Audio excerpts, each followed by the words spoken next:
नमस्कार, आप देख रहे हैं एसडीवी न्यूज। आपके साथ मैं सृष्टि मिश्रा। कल देखिए हमने मनीष कश्यप को लेकर एक विशेष चर्चा की थी। आज भी बात मनीष कश्यप पर होगी क्योंकि कल बहुत अहम दिन मनीष कश्यप के लिए। बिहार के पत्रकार हैं, अभी हिरासत में हैं, एनएसए लग चुका है, गाज गिरने वाली उनके ऊपर, क्या राहत मिलेगी, पूरी चर्चा करेंगे दर्शकों। क्योंकि कहा जा रहा है कि मनीष कश्यप को कहीं ना कहीं राहत नहीं मिलने वाली है और कल यानी 10 अप्रैल को सुनवाई होगी। मनीष कश्यप अपनी राहत हेतु सुप्रीम कोर्ट का दरवाजा उन्होंने खटखटाया।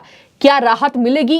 क्या एनएसए लगने के बाद कैसे रुख कहीं ना कहीं पुलिस प्रशासन का देखने को मिलता है, ये भी चर्चा करेंगे। इसके साथ ताजा अपडेट दे दे आपको, मनीष कश्यप के वकील ने जज से कहीं ना कहीं एक विशेष बात की है जहां पर कहा जा रहा है कि पुलिस को मनीष कश्यप से हाथ दूर रखना चाहिए। पूरे विस्तार से जान लेते हैं क्या है माजरा, क्या होगा मनीष कश्यप का। और इसी चर्चा के लिए हमारे साथ मौजूद हैं हमारे वरिष्ठ पत्रकार अजय जी। अजय जी, बहुत स्वागत आपका। सबसे पहला क्वेश्चन दर्शकों को जरा क्लियर करें, जरा बताएं विस्तार से। कल सुनवाई होगी, सुप्रीम कोर्ट सहायता के लिए पहुंच गए, क्या रुख रहेगा, क्या लगता है? और अभी फिलहाल मनीष कश्यप को लेकर कैसे सियासत? सृष्टि जी, ऐसा है, मैं आपको बता दूं, जो ये सिंह साहब हैं जो केस कर रहे हैं जी, इन्होंने सुशांत का भी केस किया था जी।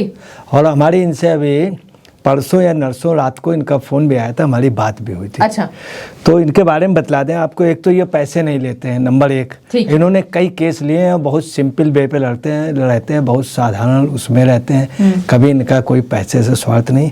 इधर क्या है, 4-5 चीजें अफवाहें उड़ाई जा रही है क्या हकीकत में मीडिया पे और अच्छे एडवोकेट्स में और अच्छे इंटेलेक्चुअल्स में कुल लोगों का कब्जा रहा है। सारी यूनिवर्सिटियों में कुल लोगों का कब्जा रहा। लोग कहते रहे कांग्रेस का शासन रहा, कांग्रेस का शासन नहीं, कांग्रेस के सर पे बैठे एक दूसरे का शासन रहा। ठीक है, ये अफवाह उड़ाई गई है कि उनकी बात हुई थी। हम आपको बता रहे हैं वो इतने सीनियर, इतने अच्छे लोगों से उनकी कोई बात नहीं हुई और वो इस तरह के हैं भी नहीं। ठीक है, ये जानबूझ करके इस केस को कमजोर करने के लिए तमाम जगह छपा, कुछ जगह पेपर्स में ये भी छपा है, तमाम समाचार पत्रों ने, एक जो सबसे बड़ा ग्रुप है उसने भी छापा है कि लगातार कि वो उन्होंने ये कहा कोर्ट ने कि वो जमानत नहीं दे सकते। बिल्कुल। आपको बता दें उसके पीछे एक बहुत बड़ी साजिश है।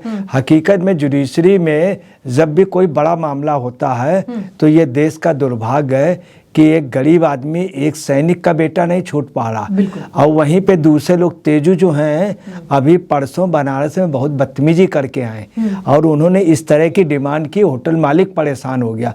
उसके बाद उन्होंने अपने सुरक्षा कर्मियों के लिए भी इस तरह की डिमांड की। विस्तार से बता दीजिए किसकी बात आप कर रहे हैं? हाँ, हम तेजू की बात बता रहे हैं, उसके तेज प्रताप की जी। पूरा तो उसको छोड़ दिया गया, उसके खिलाफ कुछ नहीं हुआ, यहाँ से बनारस से उसको हटा दिया गया।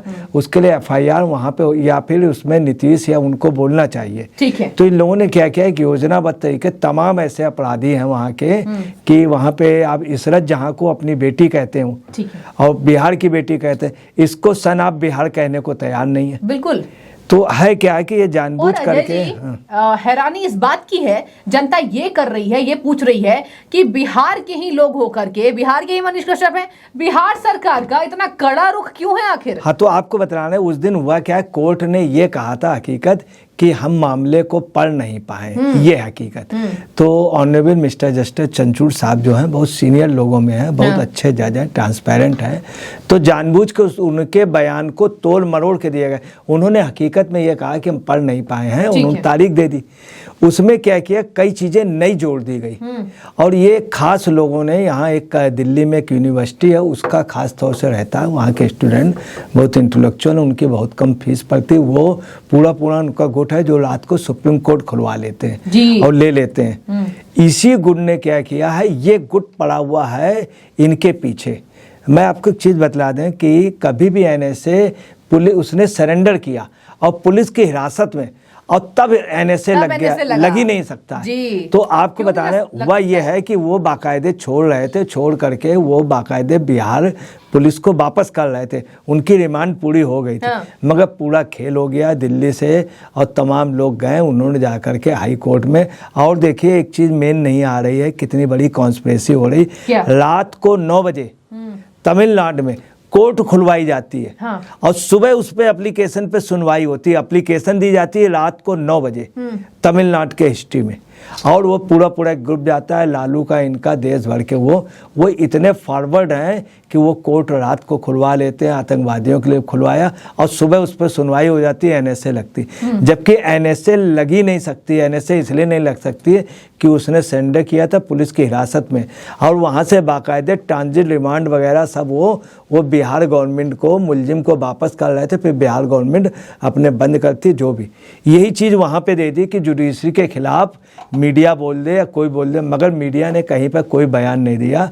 सिर्फ उन्होंने कहा था जो बहुत साफ कि मैं पढ़ नहीं पाया। लोगों ने क्या यहाँ बाय उड़ा दी कि उन्होंने कहा कि मैं जमानत नहीं दे सकता हूँ, मैं ये नहीं कर सकता हूँ, जबकि कोर्ट जो है वो जमानत या उसके लिए डायरेक्ट आदेश करने के लिए, जमानत तो बहुत छोटी चीज़, डायरेक्ट आदेश।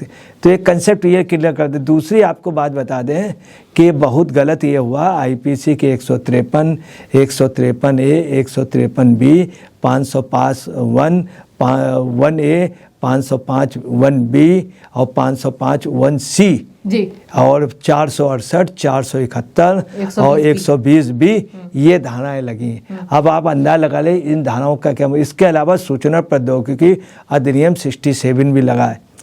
इसके पहले आपको बता दें उसने क्या किया था। मतलब आपके हिसाब से इशारा आप इस ओर दे रहे हैं कि कहीं ना कहीं जानबूझकर जो है वो मुकदमा ठोका जा रहा है, बिल्कुल स्पष्ट। तमिलनाडु की गवर्नमेंट भी नहीं चाहती थी ये जा करके स्पेशली रात को 9 बजे ये चीज छिपाई गई। जज ने क्या कहा, छिपाई सिर्फ ये था कि मीडिया या कोई भी इस तरह का बयान दे दे कि वो बेल के लिए, और उसमें शुरू भी हो गया, ट्विटर बार शुरू हो गया। मतलब ऑनरेबल कोर्ट के खिलाफ भी ट्विटर बार शुरू हो गया। लोग समझ नहीं पाए, वही एक सूत न कपास कोलम को लट्ठा कोलम कोड़ा, ये पोजीशन है। और क्या है, तमिलनाडु पुलिस ने 86/2023 जो मुकदमा दायर किया है उनकी मजबूरी। तो उसके अलावा आपको बताना है कतई भी तमिलनाडु की पुलिस मदुरई जा करके वो नहीं करने जा रही थी कि उसमें रिमांड में, और तमिलनाडु पुलिस ने 15 दिन का रिमांड मान लिया।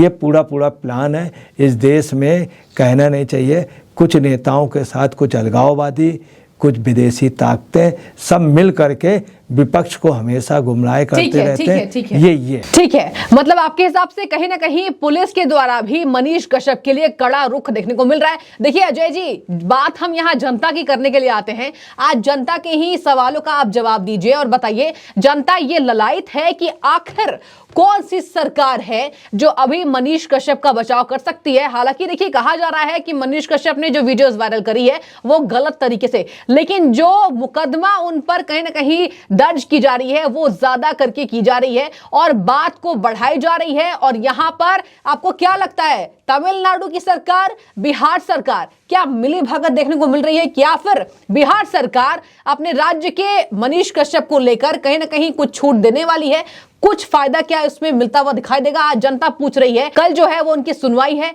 आगे क्या? देखिए ये देश का दुर्भाग्य है। आपने देखा होगा शेर क्या करता है, अगर एक हिरण को भी दौड़ाएगा तो सीधे उसी के पीछे दौड़ता है। बीच में अगर कोई हिरण क्रॉस भी कर जाए, कोई और अच्छा कोई जानवर क्रॉस कर जाए तो उसको न सिर्फ एक ही को टारगेट बना के उसी पे दौड़ता, उसको दबोच लेता, गर्दन पकड़ लेता। यहाँ पर भी यही पोजीशन है कि यहाँ पे लगातार गुमराह किया जा रहा, कहीं जज से, कहीं तमिलनाडु। हकीकत में तमिलनाडु गवर्नमेंट का इतना दोष नहीं है, दोष है भारत के उन लोगों का, उन चंद नेताओं का, उन खास तौर से कम्युनिस्टों का और लालू का और नीतीश का।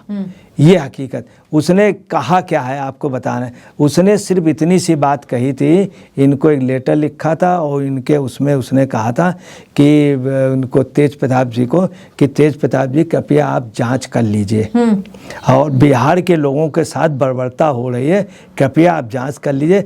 चश्मा उतार के सच को सच और झूठ को झूठ, आप दूध का दूध, पानी की पानी की, ये उसने कहा। मतलब बिहार सरकार पर चश्मा उतार के। इधर क्या हुआ, ये इनका नीतीश से तय था कि थोड़े दिन आप मुख्यमंत्री, थोड़े दिन अब ड्यू इसका आ रहा था। नीतीश ने क्या किया, इस मामले को तूल दे दिया। तूल के बाद जब लालू के यहाँ मीटिंग हुई, सब हुई, तो नीतीश ने कहा आप चिंता न करो, इसका मैं चश्मा उतार दूंगा। ये पूरा तय हुआ। अब पूरे एक योजनाबद्ध तरीके से दिल्ली की लॉबी लगी, सब लॉबी लगी और इसको जेल भेज दिया गया। ठीक है। इसके पहले भी आपको बताना है, उसने कई ऐसे काम किए। वहाँ पे एक अंग्रेज की मूर्ति लगी है बिहार में। उसने कहा तोड़ने के लिए, उसको हटाने के लिए क्या बुरा किया। उसको बहुत पहले नीतीश कुमार, जो अपने को जयप्रकाश नारायण जी को बनते हैं, अंग्रेजी हटाओ के बड़े वजह से ये और लालू दो लोग नेता सिर्फ अंग्रेजी हटाओ आंदोलन से बने। तो इनको उस अंग्रेज को हटानी चाहिए थी मूर्ति, अभी तक नहीं। खैर अगले उस मुकदमे में अभी तक कुछ नहीं हुआ। उस मुकदमे को भी इन्होंने जीवित कर दिया, रिस्टोर कर दिया। ऐसे तमाम छोटे छोटे धरने प्रदर्शन के मुकदमे इन्होंने स्टोर कर दिए। सुप्रीम कोर्ट से राहत ना मिले तो क्या आगे? देखिए, सुप्रीम कोर्ट की ये पोजीशन है, मैं आपको क्लियर कर दूं। सुप्रीम कोर्ट में अभी वो गया फाइलिंग में, मेंटेन में, नोटिस में। ठीक है। और उसमें पे अपोजिट साइड का वो लगेगा। तो सुप्रीम कोर्ट से जो प्रथम दृष्टिया है, तो वो चूंकि है क्या हकीकत, एक सिर्फ अकेले वकील साहब लगे हुए हैं। इसमें सीबीआई की जांच हो जानी चाहिए। ठीक है। ये भाजपा बहुत बड़ी गलती कर रही। वो अमित शाह जिन्होंने वो मामले सुलझा दिए हैं कि कभी भी 35 से 370 के लिए हर बुद्धिजीवी कहता था कि कतई मत हटाइए, नहीं तो कश्मीर हट जाएगा।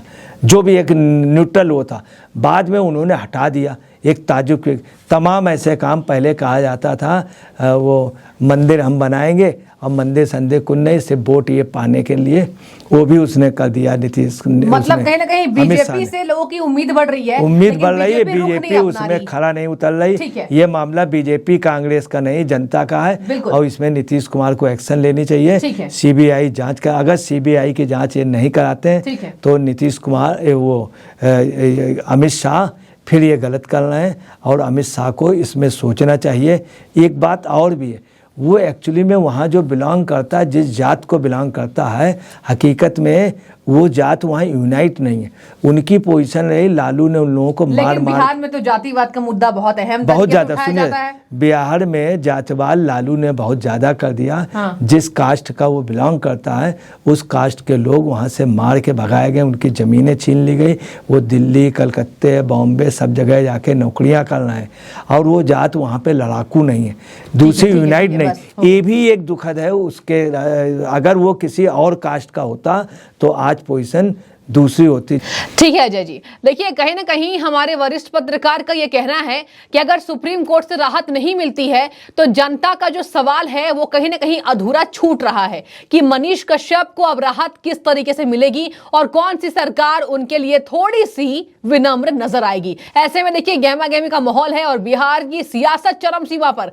कहा जा रहा है कि लालू यादव और नीतीश कुमार की मिलीभगत से मनीष कश्यप पे कार्रवाई हो रही है। ऐसे में भारतीय जनता पार्टी, तमाम विपक्ष का क्या रुख होता है वो देखने वाली बात होगी। फिलहाल कल सुनवाई है और कल भी हम इस अपडेट के साथ आपसे जुड़ेंगे। फिलहाल आपको बता दें कि जिस तरीके से मनीष कश्यप ने सुप्रीम कोर्ट का दरवाजा खटखटाया है, ऐसे में राहत मिलती है या नहीं देखने वाली बात होगी। जो भी राय आपकी आप कमेंट्स में बताइए। अजय जी बहुत बहुत शुक्रिया, बहुत बारीकियों से आपने जनता को समझाया कि आखिर मनीष कश्यप के मामले पर राजनीति क्या हो रही है। बहुत शुक्रिया, जो भी कमेंट आप बताइए।